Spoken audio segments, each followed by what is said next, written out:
Welcome to Voodoo Whiskey Gaming, and this is my late review of Syphon Filter 2. I played on the PS5, it's also available on the PS4, PS1, PSP, PS Vita, or an emulator if you got it. So after the first game wraps up, like almost immediately after the first game wraps up, Gabe and Leon are declared enemies of the state. The agency is out to kill them.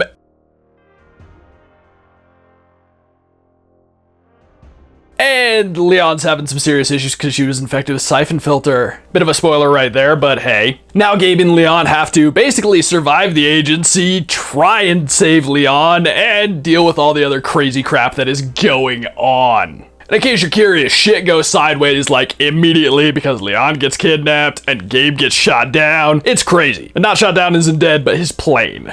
And I gotta say, the story was not as good as the first one in my opinion. It just felt a little slapped together, kind of slapdash is how I would describe it. It works well enough, but it wasn't quite as engaging as the previous story. Now let's get into the audio, and the first thing I'm gonna say is the music is once again there and it works well enough, and it's not something I'm gonna remember. As for the sound effects, they are not really improved, or at least I didn't notice much of an improvement. This game didn't come out that much after the first, and it is still a very old game, 25 years. And as for the voiceover work, I think it's well done. It's still surprisingly well done considering the era when this game came out. But let's get on to the gameplay mechanics and whatnot, and it plays exactly like the last game. It is mission to mission. You have objectives. You might get new objectives while you're on your mission. You have to run around the map completing the objectives. Sometimes you got to be sneaky sneak. And I found that I did better at the sneaky sneak this time around than the previous game. I think there were some improvements in the controls and some things I learned in the controls that actually made this way better. Just getting more familiar and comfortable with the controls having just replayed the first game. Like one thing I didn't know in the first game, but it's there in the first game and here in the second game, is if you crouch, that target meter shoots way up and you can be much more deadly, but you are also more at risk. I admittedly did have one mission that was really kind of frustrating because like everybody was getting headshots on me like it was nothing, so it was very difficult. But there's a couple of missions where you gotta play it a bit more like a cover shooter, which that's a little weird because it's not really built for that and the controls don't entirely work with that, but you can make it work, and once I did, I found that mission not necessarily easy, but easier. But as stated, mission to mission, you actually do get to play as Leon in a couple missions, so it's nice to mix that up even though she plays the exact same. And I guess I'm gonna tie into the controls now and say that the controls are a bit better, but not so much better that they completely change the flow of the game. It's just they're a little cleaner, but there are still some times where the aged controls will bite you on the ass and make it more difficult. There's also a really weird thing they did with the controls this time around where you can move your character with the left stick and the right stick, and they move in very different ways, and it's kind of a trip. But not in a bad way, because there are actually a few times where being able to use the right stick to move my character in a completely different manner actually saved my ass and got me out of some harder situations. Also, for some reason, while playing on the PS5,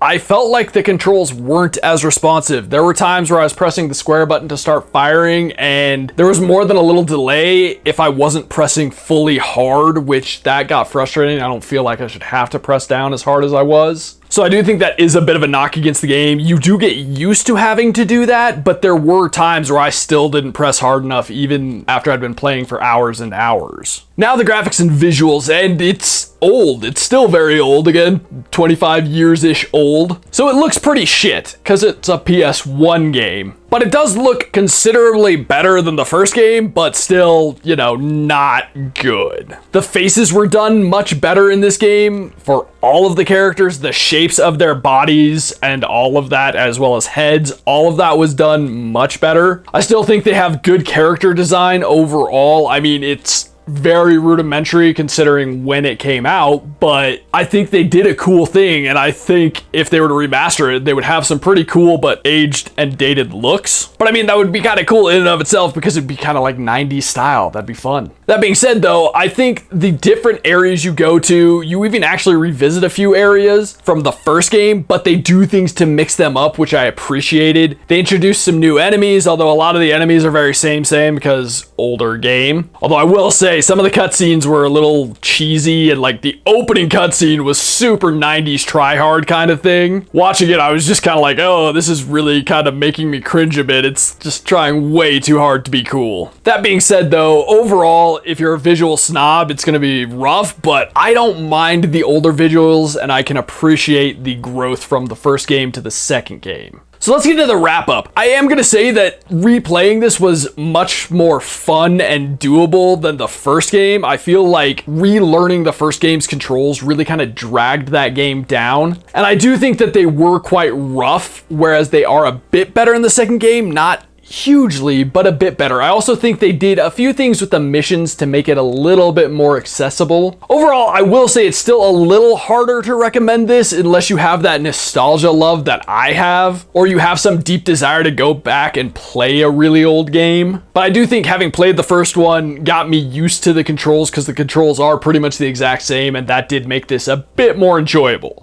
Okay, so in the comments down below, why don't you tell me, what is a game that you are super like nostalgic for? Specifically, what's one that you can't play? As always, thanks for watching. If you enjoyed the video, please hit that like button. And if you like what I'm doing in general, share and subscribe.